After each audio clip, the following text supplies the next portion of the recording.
सत्संग बेटे विश्वास का नाम है। विश्वास मतलब भरोसा।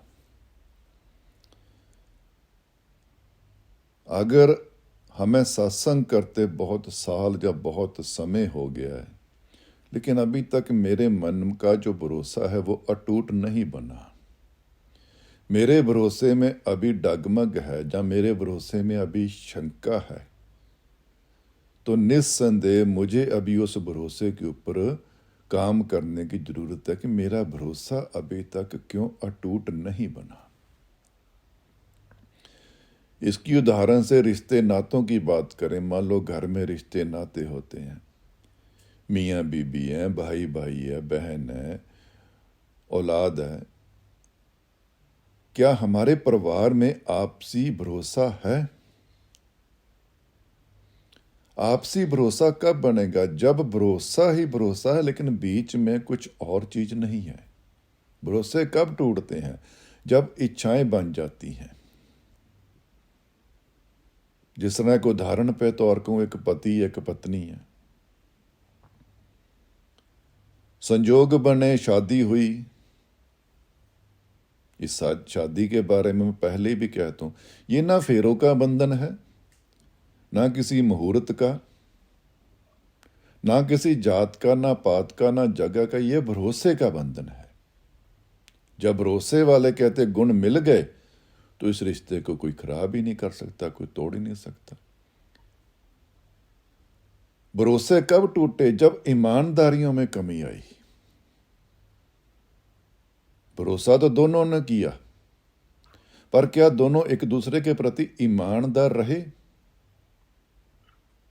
अपनी वफादारी जो अपने हिस्से की वफादारी थी, जैसे एक पत्नी की अपने हिस्से की वफादारी थी, एक पति के अपने हिस्से की वफादारी थी, क्या वो ईमानदारी, क्या वो वफादारी मैं रख पाया? जब एक ने ही तोड़ दी तो भरोसा तो निस्संदेह टूटेगा, फिर भरोसा नहीं बनेगा। हुआ क्यों? क्योंकि वो पति अपनी पत्नी को छोड़ के ध्यान कहीं और चले गया, या पत्नी का ध्यान पति को छोड़ के ध्यान कहीं और चले गया। बीच में कुछ और आ गया, आगे का इच्छा आ गई।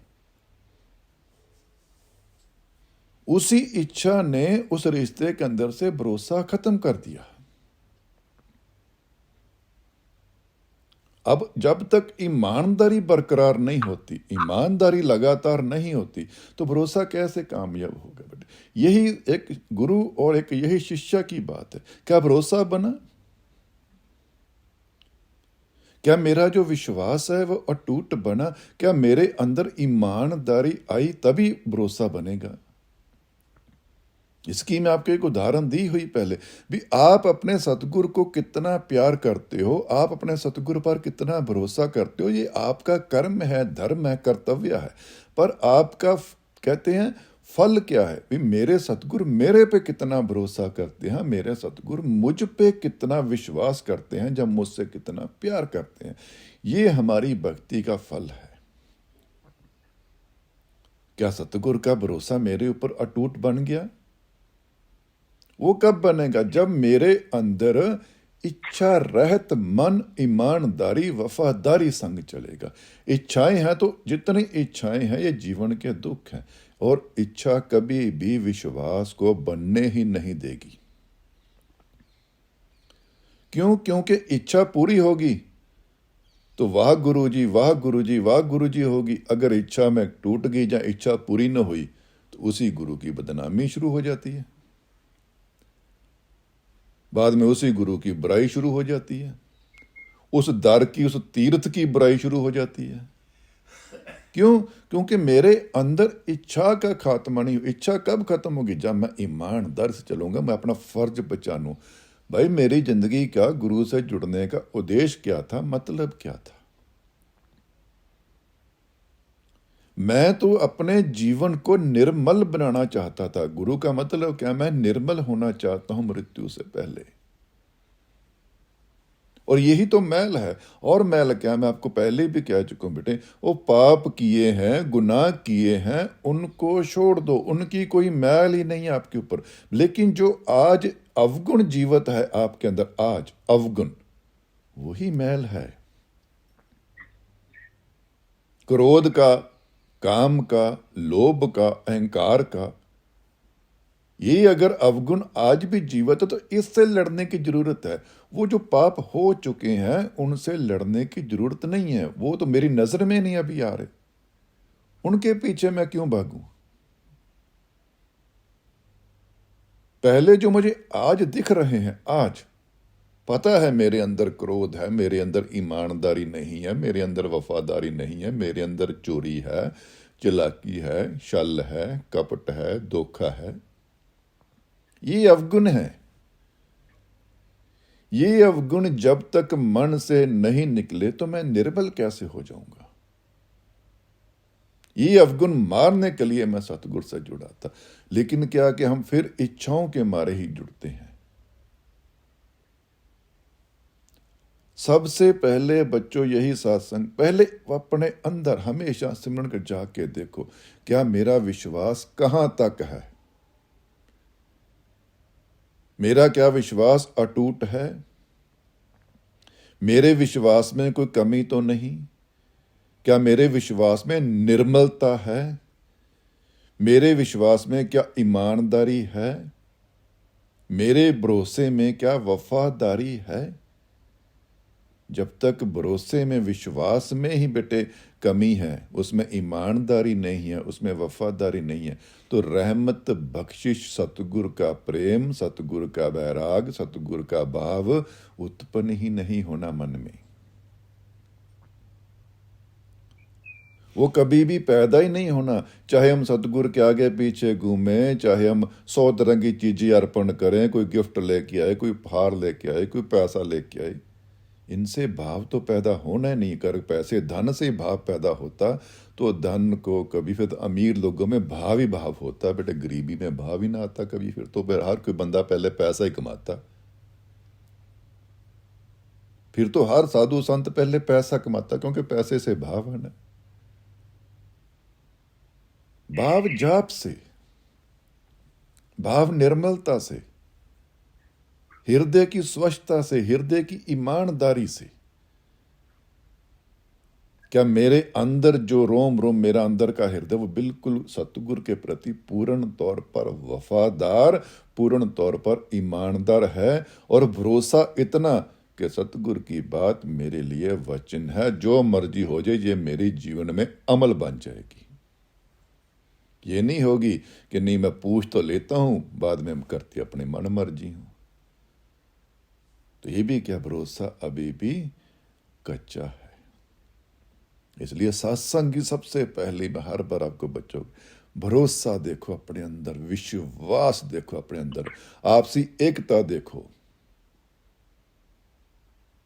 अगर आप गुरु भाई हो, गुरु बहन हो, आपस में संगत बैठे हो सारे जने, अगर आप एक दूसरे के प्रति ईमानदार नहीं हो, यही रिश्तों में खोट है, यही प्यार में खोट है, यही एकता नहीं है, यही निर्मलता नहीं है, यही मैल है, इसी में ईर्ष्या है, तो देखो बेटे, अगर हम अपने गुरु भाई के साथ ही छल कर रहे हैं, गुरु बहन के साथ ही धोखा कर रहे हैं, तो बाहर हम कैसे संभलेंगे। बाहर तो हमारा को लगता ही कुछ नहीं। आपके मन की निर्मलता ही अमृत की राह है। शरीर में क्या पहनना है, शरीर में पगड़ी है, शरीर में टोपी है, शरीर में कुछ भी है, इससे कोई भक्ति का कोई मतलब नहीं है। भक्ति भावना का नाम है बच्चों। भाव कब, जब मेरा बिल्कुल मन, मेरी नजर, मेरे कान, मेरी जुबान जब पवित्र हो जाए। ये नहीं कि आंखें मेरी मैल देख रही हैं, कोई औरत को देख रहा है, औरत बंदे को देख रही, कान निंदा चुगली सुन रहे हैं, जुबान झूठ बोल रही है, छल कपट कर रही, मन पता नहीं क्या क्या रस भोगता रहता है, तब तक भाव का पैदा होना, भाव का उत्पन्न होना नामुमकिन है। तो भाव ही है बेटे जिसके कारण वश सतगुरु का हमारे ऊपर भरोसा बनना। बातों से भरोसा नहीं बनना। आप मेरे सामने आके मीठे प्यारे बातें करोगे, नहीं हाँ जी, जहाँ कोई आके जी गिफ्ट दे जाएगा, कोई जी गुरु जी तो बड़े अच्छे हो गए, लो जी गुरु जी को मैंने मना लिया। इन रसों से गुरु ने नहीं मानना। गुरु को आपकी प्रीत चाहिए, गुरु को आपकी भावना चाहिए, गुरु को आपकी ईमानदारी वफादारी चाहिए। नीयत में स्वच्छता चाहिए, उसमें जोर लगाना होगा आपको कि मेरी नीयत में खोट रहने ही नहीं दूंगा। इतना मैं अपना विश्वास को दृढ़ कर लूंगा कि अगर गुरु भी मेरी नीयत को झांके तो उनको भी कोई खोट ना मिले। यह है हमारी जिंदगी की दौड़। ये नहीं कि नहीं हम बाहर दौड़ रहे, नहीं, मैं अपने आप को स्वच्छ करूं। यह ध्यान रखो, आप अकेले आए हो और अकेले ही जाना है। जिन संबंधों के बीच में उलझे पड़े हो, इनमें से कुछ भी साथ नहीं जाना। यह सिर्फ फर्ज है। इन फर्जों में निर्मलता लाओ। जिस तरह एक पति है, पत्नी है, औलाद है, उन फर्जों में निर्मलता लाओ, मतलब ना लाओ। अगर इन रिश्तों में मतलब के आपके पास फर्ज हैं तो बड़े सतगुरु के साथ मतलब ही रहेगा। फिर फर्जों में निर्मलता लाओ, यह फर्ज है। एक पति का फर्ज है पत्नी की तरफ ईमानदार रहना, वफादार रहना। पत्नी का फर्ज है अपने पति के प्रति ईमानदार रहना, वफादार रहना। निशंक, बिल्कुल शंका रहे तो एक दूसरे साथ रहना। इसी तरह माँ बाप, औलाद, गुरु भाई, गुरु बहन, एक दूसरे के प्रति ईमानदार, एक दूसरे के प्रति वफादार। जब इस राह पर चलेंगे तो निस्संदेह, जिसको कहते हैं ना, जिसमें कोई संदेह ही नहीं, फिर निस्संदेह भावना का उत्पन्न होना अनिवार्य हो जाता है। प्रेम आता है, फिर सतगुरु का वैराग, सतगुरु का प्रेम, सतगुरु की इच्छा बन जाती है। फिर सतगुरु से इच्छा नहीं बनती कि सतगुरु से ये मिले, सतगुरु से वो मिले। फिर सतगुरु ही इच्छा बन जाती है कि नहीं, मेरे जीवन में बस मुझे सतगुरु की ही कमी है और मुझे सतगुरु की ही जरूरत है। ये भाव बन जाना चाहिए हमारे मन में। अगर आज बाहर के भाव है, बाहर के प्रेम है, वो मिल जाए, वो मिल जाए, तो समझ लेना मेरे अभी भाव में निर्मलता नहीं आई। मेरे अभी मन में, मेरी अभी नियत में निर्मलता नहीं आई। अभी भी काम, क्रोध, लोभ, मोह, अहंकार, क्रोध, लालच जो भी है, ये कहीं ना कहीं मेरे अंदर जीवित है और यही मुझे भटका के इधर उधर, मुझे मेरे मार्ग से भटकाकर और रास्तों में घुमा रहे हैं। सिमरन असर, क्या मेरा सिमरन मेरे अंदर असर कर रहा है? क्या मेरा सिमरन से प्रेम बन रहा है? क्या सिमरन पे बैठने के लिए मुझे जोर तो नहीं लगाना पड़ता? नहीं, मैं खुशी से बैठता हूं, शौक से बैठता हूं, चाव से बैठता हूं, प्रेम से बैठता हूं। बैठने को वक्त देखता हूं, उठने को कोई वक्त नहीं, जितना मर्जी बैठा रहूं। यह है प्रेम, प्रेम की भक्ति, जहां इच्छा नहीं है, जहां भय नहीं है, जहां कोई वैर नहीं है। इसलिए ध्यान रखो बच्चों, अपने मन में से ये ईर्ष्या, नफरत, क्रोध, ये मैं का जो जोर लगा रहता ना, मैं सियाना हूं, मैं ज्ञानी हूं, मैं अमीर हूं, मैं सुंदर हूं, मैं ही बड़ा रिष्ट पुष्ट हूं, मुझे ही अकल है, ये मैं का जो सर्कल है ना, मैं का बेटे जो चक्रव्यूह है ना, इस मैं के चक्रव्यूह को तोड़ दो। बंदे की क्या औकात है? मैं कुछ नहीं है। संग्रांद है बेटे, आज संग्रांद है फग्गन। पंजाबी में तो गुरमुखी में फग्गन कहते हैं, शायद वहां भी फग्गन ही कहते होंगे। फल्गुन आनंद उपार जना, हर सज्जन प्रगटे आए। अब संग्रांद की बात शुरू करते हैं। फल्गुन आनंद उपार जना, हर सज्जन प्रगटे आए। कहते फग्गन का महीना है, चढ़ा है। इसमें क्या थोड़ा आनंद के साथ जोड़ा जाता है, बहार के साथ जोड़ा जाता है, बसंत के साथ जोड़ा जाता है, क्योंकि इस महीने में ना ज़्यादा गर्मी, ना ज़्यादा ठंड, ना पतझड़, ना बहार, मीठा मीठा सा मौसम गिना जाता है। फूल जिसको कहते हैं ना, फूल पैदा होना शुरू होते हैं। अभी अभी पूरे यौवन पे नहीं आए पर पैदा होना शुरू हुए। तो क्या हुआ कि इतनी पतझड़ के बाद, सर्दियों की पतझड़ थी, सूखा मौसम था, ऐसे सूखे मौसम के बाद, पतझड़ के मौसम के बाद जब हम अपने वनस्पति पे, चाहे फसल पे, चाहे अपने पेड़ पौधों पर पंखुड़ियाँ खिलती देखते हैं, हरियाली देखते हैं, फूल उगने को लगते हैं, तो मन को एक आनंद सा आता है।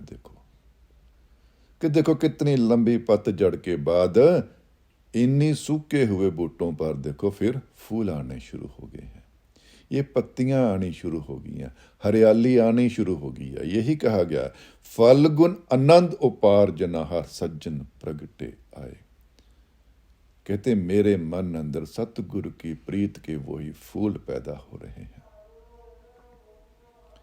वो हरियाली आ रही है। इतने लंबे पता नहीं कितने जन्मों से मेरे ऊपर सूखा बरसा हुआ था, पतझड़ का मौसम मैं झेल रहा था। अब बख्शिश हुई है मेरे सिमरन की, मेरी साधना की, मेरे बैराग की, मेरी भावना को अब फल लगा, मेरी नीयत को फल आना शुरू हुआ है।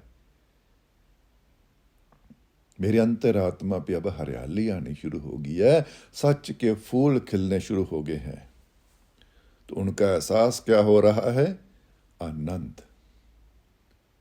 अब खुशी भी नहीं, गम भी नहीं, आनंद। आनंद असीम होता है। खुशी की सीमा होती है, दुखों की सीमा होती है, आनंद की कोई सीमा नहीं। आनंद असीम है।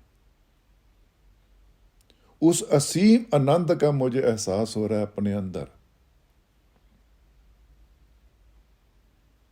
उस हरियाली का, उस फूलों का, वो सूखी डंडियों पर भी लगे, उनका मुझे आनंद एहसास हो रहा है।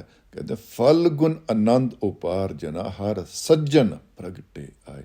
मेरे अंदर का जो सज्जन, मेरे अंदर का जो ईश्वर, मेरे अंदर की जो मेरी आत्मा थी, अब उसको वो प्रकट हो रही है। पहले तो मेरे अंदर क्या प्रकट होता था? धन, काम, क्रोध, लोभ, मोह, अहंकार, रस, दुनिया, ये प्रकट होते थे। इसी को पतझड़ कहते हैं, इसी को तो सूखा मौसम कहते हैं।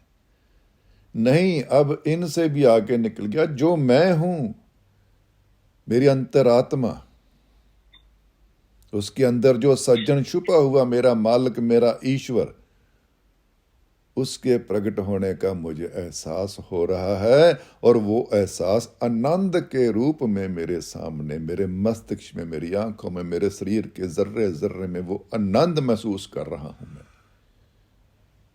जिस तरह पहले धन कमा के खुशी होती थी ना, खुशी तो सी मैं थोड़े दिन रही फिर चली जाती है, पर अब आनंद आ रहा है मुझे। और इस आनंद का आधार कोई भी नाशवान चीज नहीं है।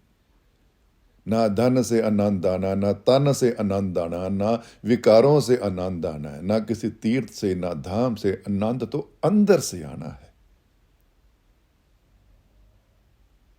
अब मुझे वो आनंद का एहसास हो रहा है जो असीम है, जो सत्य है। फल गुण आनंद उपार्जना हर सज्जन प्रगटे है। मेरे अंदर का जो सज्जन इतने सालों से, इतने जन्मों से जो सोया हुआ था, या मैं सोया हुआ था, मैं भटका हुआ था, मैं भूला हुआ था, अब मुझे उसका रास्ता मिल गया है।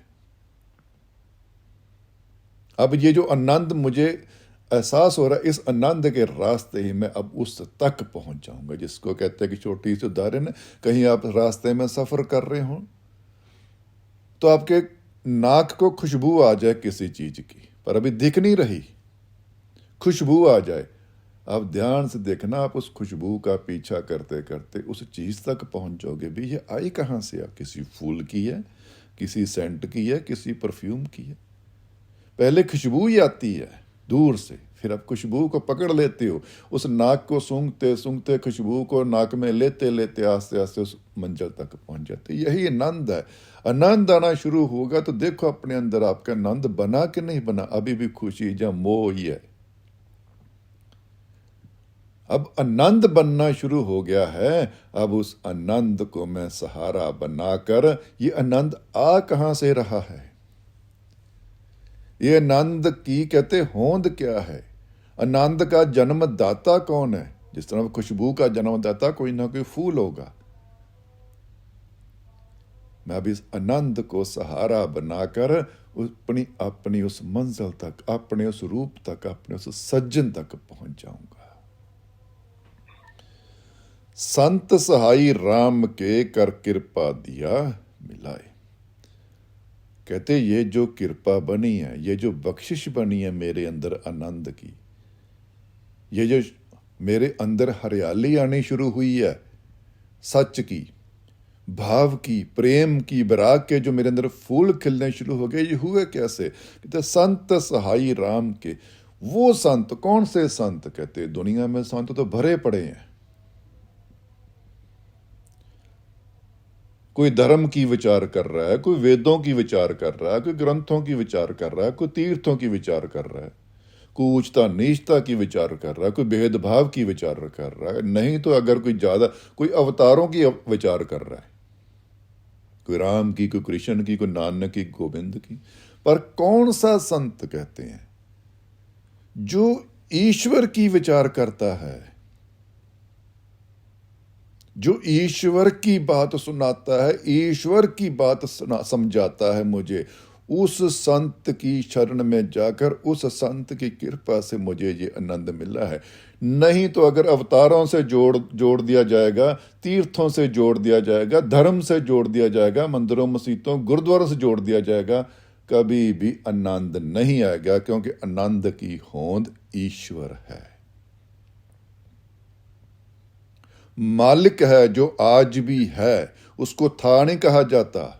उसके लिए तीर्थ बनाने की जरूरत नहीं है, उसके लिए भोग लगाने की जरूरत नहीं है, उसके लिए लड़ने की जरूरत नहीं है, झुकने की जरूरत है, प्रेम की जरूरत है, आप देने की जरूरत, धन देना नहीं, अपने आप खुद को कहते हैं शरणागत करने की जरूरत है, समर्पित करने की जरूरत है। उसको कभी था कहा ही नहीं जाता कि वो था, वो है। आज से हजारों साल पहले भी उसको क्या कहा जाता था? ईश्वर है। आज भी क्या कहा जाता? ईश्वर है। हजारों साल बाद भी यही बात होगी कि ईश्वर है। उस ईश्वर की जो सत्य में ईश्वर है, कहते उस संत की जो उस ईश्वर की बात सुनाए, उस ईश्वर की बात समझाए, उस ईश्वर का राह मुझे दिखाए, उस संत की कहते हैं जो अपने मालिक के सहायक हैं। कहते हैं मालिक की राह में, कहते उनकी कृपा से, उनकी बख्शिश से, संत सहाई राम के कर कृपा दिया मिला। उन्होंने ऐसी बख्शिश करी। बख्शिश कौन सी? अपने बोलों की, अपने सीख की। सबसे बड़ी बख्शिश है सीख, समझ। उन्होंने मुझे समझाया। मैं तो भटका हुआ था तीर्थों में, मैं तो भटका हुआ था इन रीतों रिवाजों में, मैं तो भटका हुआ था इन देवी देवताओं में, मैं तो भटका हुआ था इन संसार में, मैं तो भटका था समाज में, डर में भटका हुआ था, कि ये किराए में भटका हुआ था। मैं तो, मेरी तो भटकना ही अनेक थी। एक तीर्थ से हटता था, दूसरे में चला जाता था। एक देवते से हटता था, दूसरे में चला जाता था। एक दर से हटता था, दूसरे में चला जाता था। एक बाबे के पास जाता था, दूसरे बाबे के पास पहुंच जाता था, क्योंकि मुझे वो बाबा, वो गुरु, वो साधु, वो संत मिला ही नहीं जो खुद ईश्वर का गुलाम है, जहां ईश्वर का कहते हैं सहायक है। लेकिन अब मुझे वो दर, मुझे वो ठिकाना, मुझे वो राह मिल गया है जो मुझे ईश्वर की राह दे रहा है, और जिसकी बख्शिश से, जिसके आशीर्वाद से, जिसके बोलों से, जिसकी सीख से, जिसकी समझ से, जिसकी सेवा से मेरे अंदर आनंद शुरू हो गया है। पहले तीर्थ पर जाता था, इच्छा शुरू हुई, इच्छा बढ़ जाती थी, खुशी कभी बढ़ जाती थी, चिंता बढ़ जाती थी। नहीं, अब मैं खुशी से भी आगे हूं, दुखों से भी आगे हूं, जीवन से भी आगे हूं, मौत से भी आगे हूं। अब तो मैं आनंद में हूं। कौन सी, किस कृपा से? जो संत एक मालक की शरण में है, ना तीर्थों की, ना अवतारों की, ना तस्वीरों की, ना मूर्तों की, ना रीति रिवाजों की, ना धर्म की, ना जात की, ना मजहब की। वो इन चीजों की शरण में है ही नहीं है, वो इनको त्याग चुके हैं, वो ईश्वर की शरण में है। सेज सुहावी सर्ब सुख हुन दुखा ना ही जाए। कहते अब ऐसी संत की शरण में गया हूं जिनसे मुझे आनंद मिल रहा है। तब सेज, सेज मतलब बिछोना आसन, अब वो कौन सी है? वो सुहावनी है। सेज सुहावी सर्ब सुख हुन दुखा ना ही जाए। कहते अब ऐसा सर्ब सुख, सर्ब सुख का मतलब जिसमें सब सुख समाये हुए हैं, वो एक सुख। पहले तो मैं सुख अलग अलग ढूंढता था, पुत्र का सुख अलग, धन का सुख अलग, गाड़ी का सुख अलग, घर का सुख अलग, खाने पीने का सुख अलग, बहू का सुख अलग, पता नहीं कितने सुख थे मेरे। हर किसी अलग अलग भागता रहता था, मुझे ये भी सुख मिल जाए, मुझे वो भी मिल जाए, मुझे वो भी मिल जाए। नाशवान सुखों में मैं सुख ढूंढ रहा था। नाशवान सुखों का नाश होना तय है। जैसे ही वो सुख का नाश होता है तो वो दुख बन जाता है। इसलिए उनको अमर सुख नहीं कहा जाता, उनको असीम आनंद नहीं कहा जाता। वो सुख हैं, स्थायी हैं, थोड़ा टाइम आए चले जाएंगे, क्योंकि नाश तो होना ही होना उनका। क्योंकि नाशवान समय है, नाशवान जमाना है, नाशवान मातलोक है, नाशवान शरीर है, नाशवान धन है, नाशवान हम है। तो नाशवान सुखों के पीछे हम सुख ढूंढ रहे हैं, नहीं। जैसे ही उस सुख का नाश होगा वो दुख बन जाएंगे। सेज सुहावी सर्ब सुख हुन दुखा नहीं। कहते सर्ब सुखों का जो सत्य का सुख है वो मुझे मिल गया, ऐसी सेज मिल गई आनंद की। संत की शरण की मुझे सेज मिल गई है, मुझे रास्ता मिल गया, मुझे अब एक दर मिल गया है। सेज सुहावी सर्ब सुख हुन दुखा नहीं जाए। अब मैं दुखों में जाऊंगा ही नहीं कभी। क्यों? क्योंकि मैं मृत्यु से आगे हूं, मैं जीवन से आगे हूं, मैं शरीर से आगे हूं, मैं मोह से आगे हूं, मैं हर काम क्रोध लोभ अहंकार से आगे हूं, ये नाशवान सुखों से भी आगे हूं। मैं अमर सुख की अब चरण में चला गया हूं, आनंद वाले सुख में चला गया हूं। सेज सुहावी सर्ब सुख हुन दुखा ना ही जाए।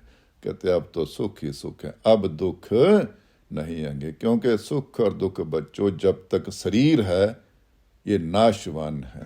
शरीर से आगे निकल कर देखो, आपकी आत्मा में आनंद है, आत्मा में सुख है, आत्मा में मृत्यु नहीं है, बैर नहीं है, ईर्ष्या नहीं है, नफरत नहीं है, क्रोध नहीं है। यही तो चीजें आप अपने अंदर जान कर देखो, इन्हीं चीजों के कारण तो दुख है।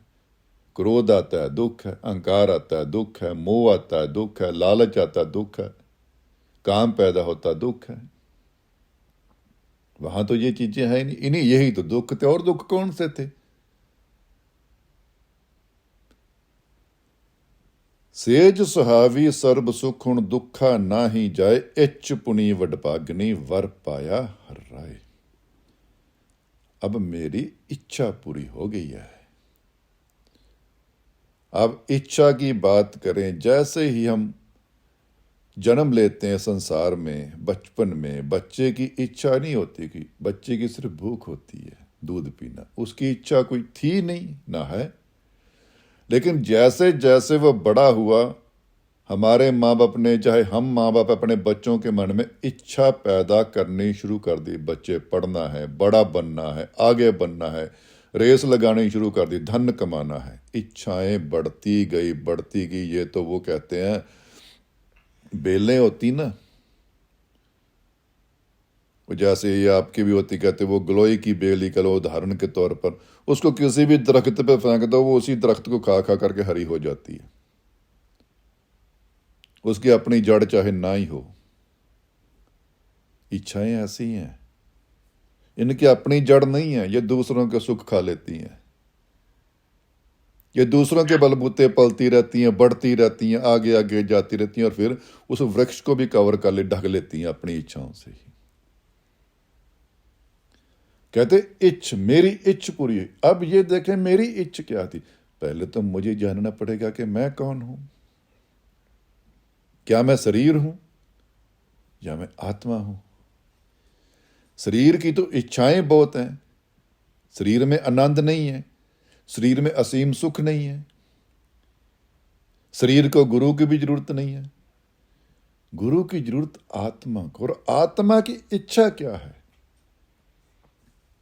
आत्मा की इच्छा यही है, मैं इस जन्म मरण से मुक्त हो जाऊं, मैं अपने घर वापस चल जाऊं, मैं अपने मालिक से मिल लूं, मैं अपने ईश्वर के पास चल जाऊं, ईश्वर में समा जाऊं। ये है इच्छा आत्मा की, और तो कोई उसकी इच्छा ही नहीं है। जितनी इच्छा बनाई हुई है ये हमारे शरीर की हैं। कहते इच्छ पुनी वड पागनी, मेरे बड़े भाग थे, मेरे अच्छे कर्म थे, पता नहीं कितनी मेहनतें करी, फिर बड़े अच्छे भाग बने। इच्छ पुनी वड पागनी, वर पाया हर, अब मैंने मालक के नाम का वर पा लिया है। ये ऐसी इच्छा मैंने अब पूरी कर ली है, इस इच्छा ने कभी खत्म नहीं होना, इस इच्छा का रस कभी कम नहीं होना, क्योंकि ये जो इच्छा है ये आनंद वाली है, ये रस वाली नहीं, संसारिक रस वाली नहीं है, ये आनंद वाली इच्छा है, ये असीम इच्छा है जिसका कभी खत्म नहीं होना। बाकी तो संसार की जितनी मर्जी इच्छाएं आप देख लो, आप ही इच्छा पैदा करते हो, आपकी इच्छा एक दिन खत्म हो जाती, फिर वो 10 इच्छाएं और पैदा कर देती है। आप कभी भी एक इच्छा के पीछे नहीं भागते, इच्छा के पीछे भागते तो इच्छाएं बनती, फिर आगे आगे आगे आगे ये वासनाएं बढ़ती जाती पर कहते ये तो अब इच्छा ये करेगी कौन सी? मालिक की, आनंद की, अमृत की, उसके दर्शन की, उसको निहारने की। इच्छ पुनी वड पागनी, वर पाया हर राय, मिल सैया मंगल गावही, गीत गोविंद अलाए।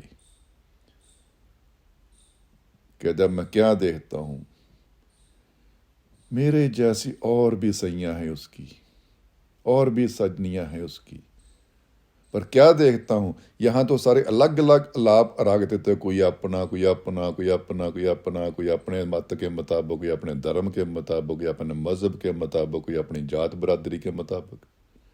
पर वहां क्या देख रहा हूं मैं? मिल सैया मंगल गावी, सारी मिलकर एक ही गीत गा रही हैं, एक का ही मंगल गा रही हैं। वहां कोई भेद ही नहीं है, वहां कोई ऊंचता नीचता ही नहीं है, वहां कोई नफरत ही नहीं है, वहां अलग अलग अपनी अपनी भाषा ही नहीं है, अपने अपने कहते ढंग ही नहीं है। एक ही ढंग है, एक ही भाषा है, प्रेम की भाषा है, ढंग है उसको निहारने का। मिल सैया मंगल गावी, गीत गोविंद अला। मालिक के गीत गा रहे हैं अब। पहले तो कोई अवतारों के गीत गाता था, कोई तीर्थों के गीत गाता था, कोई धर्म के गाता था, कोई और किसी के गाता था, पर अब तो एक ही गोविंद, एक ही मालिक के सारे। वहां का माहौल क्या देखा कि सारे गा तो रहे हैं, वहां भजन तो गा रहे हैं, सिमरन तो कर रहे हैं, साधना तो कर रहे हैं, प्रशंसा तो कर रहे हैं, पर सबकी एक ही है और एक ही की है, कोई भेद नहीं है, कोई भाव नहीं है, कोई ईर्ष्या नहीं है, कोई नफरत नहीं है, कोई अनेकता भी नहीं है कि रब भी अनेक बना के बैठा। एक ही मालिक है सबके सामने, और सारे मिलके ऐसी मिठास से, ऐसे आनंद भरे रसों से, ऐसे कहते खुशी भरे रसों से कहते स्तुति कर रहे हैं कि सबकी भाषा ही एक है, सबके बोल ही एक हो गए। अब वो मालिक भी एक, अब अनेकता में है ही नहीं। मिल सैया मंगल गावी, गीत गोविंद अलाए, हर जीहा अवरना देसी, कोई दूजा लवे न लाए। कहते जब तक संसार में था एक ईश्वर, फिर दूसरा ईश्वर, दूसरा थोड़े टाइम अच्छा लगता था, चल तीसरा। पर अब क्या देखता हूं मैं? हर जीहा अवरना देसी। कहते मैं दुनिया भी घूम आया, अब ये खंड ब्रह्मांड भी देख रहा हूं मैं, क्योंकि आत्मा तो सफर करती है हवा में। लाखों काश चाहे लाखों पताल है, जितने भी खंड ब्रह्मांड वो सब में सफर करती है। हर जेहा अवरना देसी, कोई दूजा लवे न लाए। कहते अब मैं क्या देखूं? मैं नीचे का मातलोक भी देख के आया हूं, अब मैं इस सचखंड में भी हूं, स्वर्गलोक में भी गया मैं, सारे धाम देखे, पर क्या देखा? हर जगह पर एक ही है और उस जैसा कोई दूसरा और कोई है ही नहीं। वही एक समाया हुआ सब में। ये तो मात लोग के कहते भेदभाव है, अपनी अपनी कहते मानसिकता के मुताबिक शक्लें बना ली, पर वो तो एक ही है। हिंदू में भी, सिख में भी, ईसाई में भी, मुसलमान में भी, ऊंच में भी, नीच में भी। ये ऊंच नीच का भेदभाव ईश्वर के प्रति भेदभाव है। कहते अब उस जैसा कोई है ही नहीं। मैं नीचे भी देखा, अब ऊपर भी देखा, कहते हैं कोई दूजा लवे न। कहते उस जैसा ना कोई होना ही ना कोई है। मैं तो देख चुका हूं। अब बंदो आपकी हिम्मत है, आपकी बात, मेरी बात को सच मानना। वो कहते गुरु जी मान लो, पर उस जैसा कोई दूसरा है ही नहीं। हलत पलत सवार या निश्चल दित्यन जाए। मेरा कहते जीवन का, कहते मेरी आत्मा का जीवन सुधर गया है, मेरे शरीर का जीवन सुधर गया है, मेरी मति का जीवन सुधर गया है, मेरी आंखों का जीवन सुधर गया है, मेरे कानों का जीवन सुधर गया है, मेरी जुबान का जीवन सुधर गया। अब सब सच ही सच चला हुआ है। हर किसी का जीवन सुधर गया है। पहले मेरी आंखें कुछ और थी, जुबान कुछ और करती थी, कान कहीं और भटकते थे, तन कहीं और भटकता था, मन कहीं और भटकता था। हालत पल हर जर्रा मेरा पवित्र है। आंखें भी अब उसी को निहारती हैं, कान भी अब उसी को सुनते हैं, जुबान भी अब उसकी प्रशंसा करती, मन भी अब उसकी शरणागत है। हलत पलत सवारिन, हर कुछ मेरा सुधर गया है। निश्चल, जिसको कोई हिला नहीं सकता, जिसको ना मौत, ना कोई तूफान, ना कोई बचाव। कहते ऐसा स्थान मुझे मिल गया है, जिसको समय की मार नहीं पड़ती। जहां कोई मंदिर हो, चाहे गुरुद्वारा हो, भूचाल आए, तूफान है, वो टूट सकता है, टूटते भी हैं। कहते पर वो धाम ही ऐसा है जो समय से परे है, निश्चल, जिसको कोई हिला नहीं सकता। संसार सागर ते रखन बहुड़ न जन्मे ताए। कहते ये दुनिया क्या है? दुनिया का सागर है। काम क्या है? दरिया है। लोभ क्या है? दरिया है। अहंकार क्या? दरिया है। मैं इसमें डूब रहा हूं। इंसान तो कह रहा ना मैं अमीर हो रहा हूं। अमीर नहीं हो रहा, तो मूर्ख डूब रहा है धन में। ये दरिया है, दरिया में कभी चला नहीं जाता। बंदा कहता मेरी देखो अमीरी, अमीरी दरिया में तो डूब गया है। ये मोह, ये अहंकार, ये क्रोध, ये लालच, इस दरिया में तो डूब रहा है, पर ये तुझे दिख नहीं रहा, क्योंकि तेरे अंदर अभी गुरुमति का विकास नहीं हुआ, मनमति का विकास है। इसलिए तुझे लगता है नहीं मैं तो अमीर हो रहा हूं, मेरे पास धन आ रहा है, मेरे पास परिवार आ रहा है, मेरी जमीनें बढ़ रही हैं, मेरी जायदाद बढ़ रही है। पर गुरु की नजर या गुरु की बोली क्या कहती है? बेटे तू डूब रहा है, ये दरिया है, ये समुंदर है। जितना बड़ा हो रहा है ना, उतना ही तैरना पड़ेगा। संसार सागर ते रखन बहुड़ न जन्मेता। कहते उस मालिक ने, उस सतगुरु ने इस सागर से मुझे रख लिया है।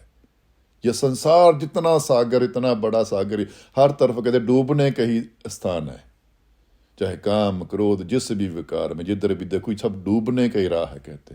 कहते मुझे इससे बचा लिया है। संसार सागर ते रखन बहुड़ न जन्मेता। अब मैं इस संसार सागर से पार चला गया हूं, और पार जाके क्या देखा है? अब तो मौत ही नहीं, जन्म ही जन्म है बस। अब मैं इसमें जन्म में नहीं दोबारा आऊंगा, क्योंकि जो मरेगा वो जन्म में आएगा। पर अब मैं उस जन्म में चला गया हूं जहां मौत ही नहीं, एक ही जन्म है बस।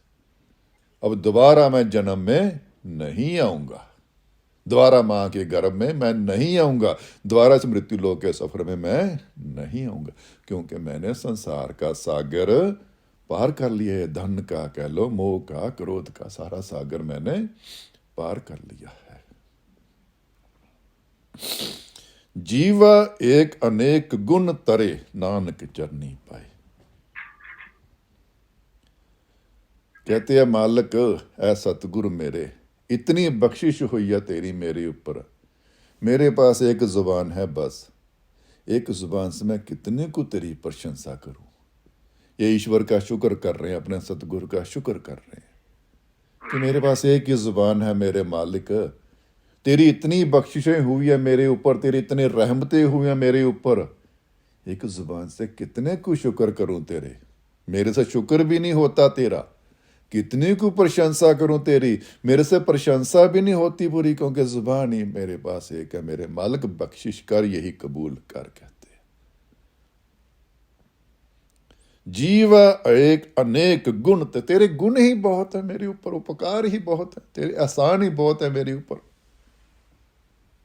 पर ये तभी मालूम होंगे बेटे जब गुरु मति जागती है। मन मत यही कहता है कि मैं करता हूं, मेरे लिए कौन करता है। यहां तो गुरु के लिए करके भी सुना देता है मन मत। मैं ही करता हूं, देखो सेवा भी मैं ही करता हूं, ध्यान भी मैं ही रखता हूं। एक तरफ फिर कहते हैं गुरु जी आप भी रखने वालो, फिर अपने मन में भी कहता मैं ही करता हूं जी। देखो जी, बंदा तो अपना ध्यान ही रख सकता। जीवा एक अनेक गुण तेरे नानक चरणी पे, कहते मालिक तेरे गुण है। तेरी बख्शिश से जो मैं संसार सागर से पार गया हूं। मेरे पास एक जुबान है पर तेरे गुण अनेक हैं। तेरी रहमत तेरी बख्शिश का मैं कैसे शुक्र अदा करूं।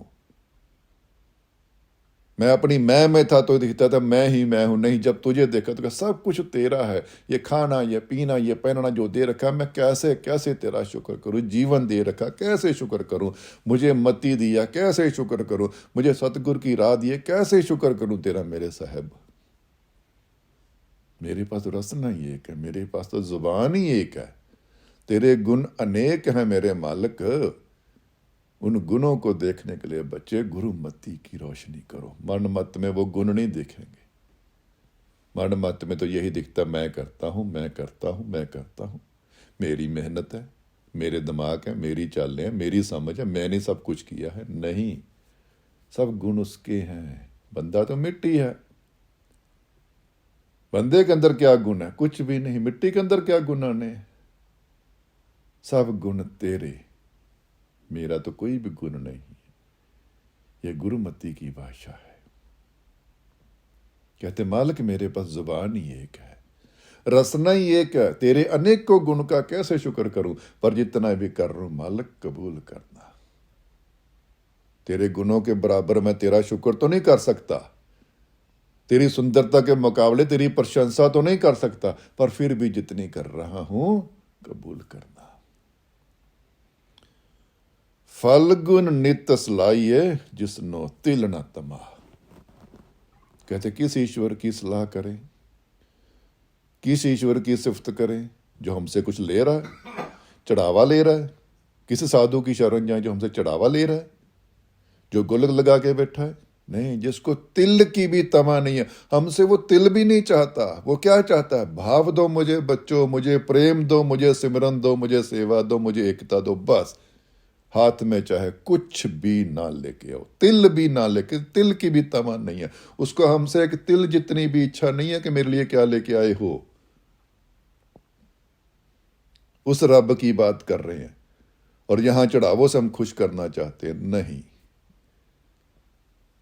कहते उस ईश्वर की, कहते तिल की जितनी भी इच्छा नहीं है हमसे कि मेरे लिए ये लेके आओ। वो क्या कहता है? बच्चों प्रेम पैदा करो, बच्चों भाव पैदा करो, बच्चों ईमानदारी पैदा करो, बच्चों निर्मलता पैदा करो, बच्चों अपने अंदर इंसानियत पैदा करो, बच्चों अपने अंदर मानवता पैदा करो। मेरे लिए कुछ भी लाने की जरूरत नहीं है, मेरे लिए सिर्फ अपना आप लेके आओ।